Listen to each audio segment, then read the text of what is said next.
तेरी मेरी कहानियाँ से सभी अपडेट पाने के लिए बेल आइकन दबाएं। आज की कहानी है अमंगल सूत्र। भारी मन से विनीत घर लौट आया। उसकी हालत देखकर रेखा समझ गई कि उसके रास्ते का कांटा निकल चुका है। वह तो यही चाहती थी। अब यह घर और विनीत सिर्फ उसका है, यह सोचकर वह बहुत खुश थी। उसने रोने का नाटक करते हुए विनीत के पैर पकड़ लिए। साहब, मुझे माफ़ कर दो, मेरे कारण आपका घर टूट गया। मैंने तो आपको कितना रोका था कि यह सब ठीक नहीं, पर आप ही नहीं रुके। आप अभी मुझे मेम साहब के पास ले चलिए। मैं उनके पैर पकड़कर उनसे माफ़ी मांग लूँगी, पर आपका घर खराब नहीं होने दूँगी। विनीत बोला, रेखा, अब इन बातों का कोई मतलब नहीं। मनीषा जा चुकी है और अब वह कभी वापस नहीं आएगी। यह सुनकर रेखा को तसल्ली हुई और उसने अपना सर पीटना शुरू कर दिया। अब सबको हमारे रिश्ते के बारे में पता चल जाएगा। मैं लोगों को क्या मुंह दिखाऊंगी? मेरा बाप तो मुझे खा जाएगा और ज़बरदस्ती मेरी शादी कर देगा। आपके सिवाय मैं किसी के बारे में सोच भी नहीं सकती।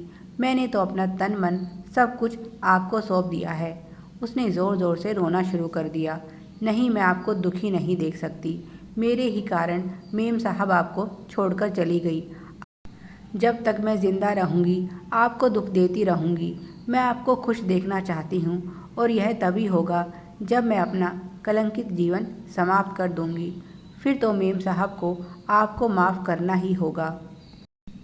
रेखा उठी और बोली, साहब, मैं अपने घर नहीं जा सकती, इसीलिए मुझे माफ़ कर देना। और वह बालकनी की तरफ बढ़ी। विनीत समझ गया रेखा क्या करना चाहती है। उसने मजबूती से रेखा को पकड़ लिया, क्योंकि अब वह और मुसीबत में नहीं फंसना चाहता था। रेखा उसे लिपटकर रोने लगी। विनीत की हालत खराब थी। पत्नी उसे छोड़कर जा चुकी थी और अब यह नई मुसीबत उसके गले पड़ चुकी थी। उसने रेखा से कहा, किसी को कुछ पता नहीं है, तुम आराम से अपने घर जाओ और यह लो। उसने पर्स से कुछ पैसे निकालकर रेखा को देते हुए कहा, कुछ दिन काम पर मत आना, तब तक मैं देखता हूँ कि क्या हो सकता है। रेखा समझ गई कि अब विनीत उससे पीछा छुड़वाना चाहता है। वह बोली, आपको पता नहीं है, मेम साहब ने मेरे घर पर फ़ोन कर भी दिया है। जब आप बाहर थे मेरे बाप का फ़ोन आया था। नहीं, मैं घर नहीं जा सकती। आप मुझे यहीं कहीं किसी कोने में पड़ी रहने दो। उसकी बात सुनकर विनीत हैरान हुआ और बोला, मनीषा ने तुम्हारे बाप के पास फ़ोन किया था? रेखा बोली, हाँ, और उन्होंने सब कुछ बता दिया।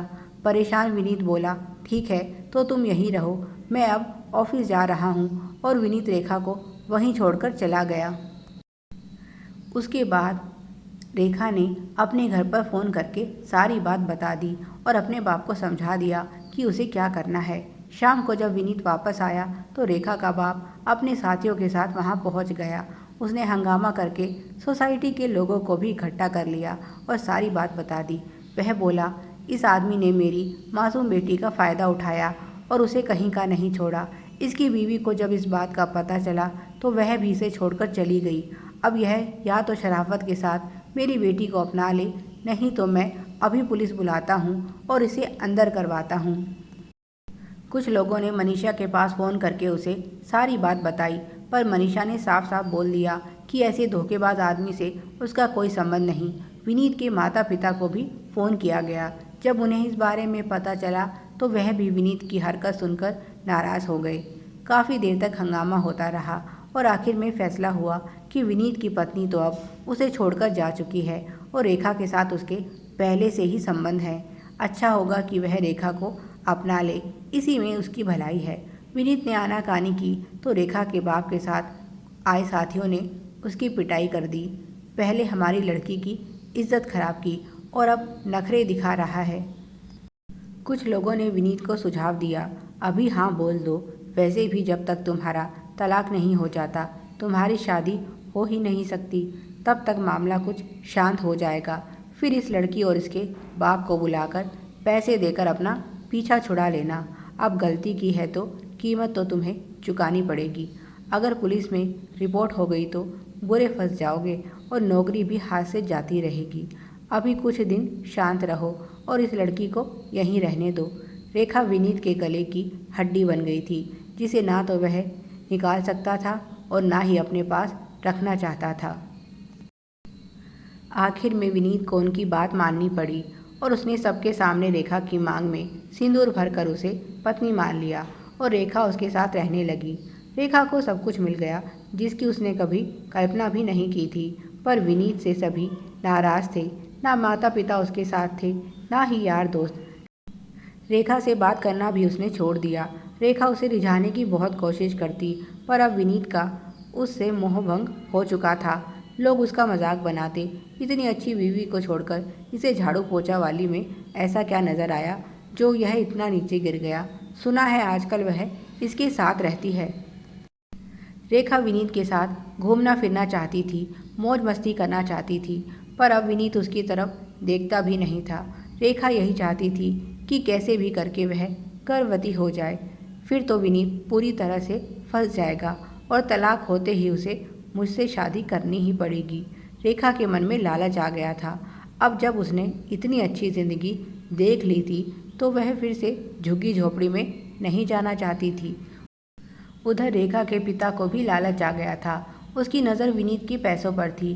वह भी अच्छी ज़िंदगी जीना चाहता था।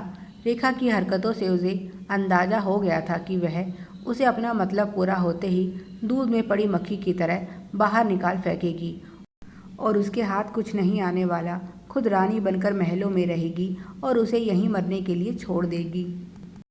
विनीत ने उनकी फूट का फ़ायदा उठाया और उसके पिता को लालच देकर अपने साथ मिला लिया।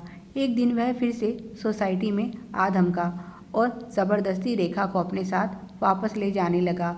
उसने लोगों से कहा, मेरी बेटी शादीशुदा है और इसने पैसों के लालच में आकर साहब को फंसाया था। उसने रेखा का एक नकली पति भी लाकर खड़ा कर दिया। विनीत को मौका मिला। उसने रेखा से कहा, अब तुम्हारी सारी सच्चाई मेरे सामने आ गई है।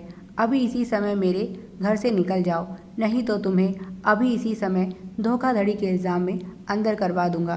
रेखा समझ गई कि उसका बाप बिक चुका है और इन दोनों ने मिलकर उसे फंसा लिया है।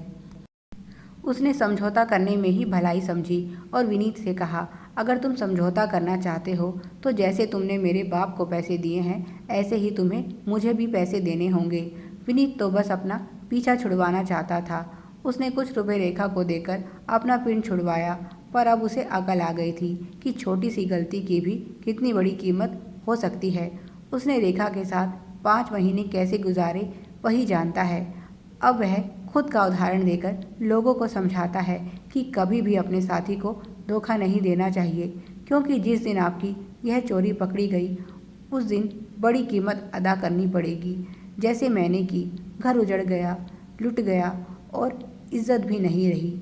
इसीलिए आज और अभी अपने बहकते कदमों को रोक लीजिए, क्योंकि बाद में बहुत देर ना हो जाए।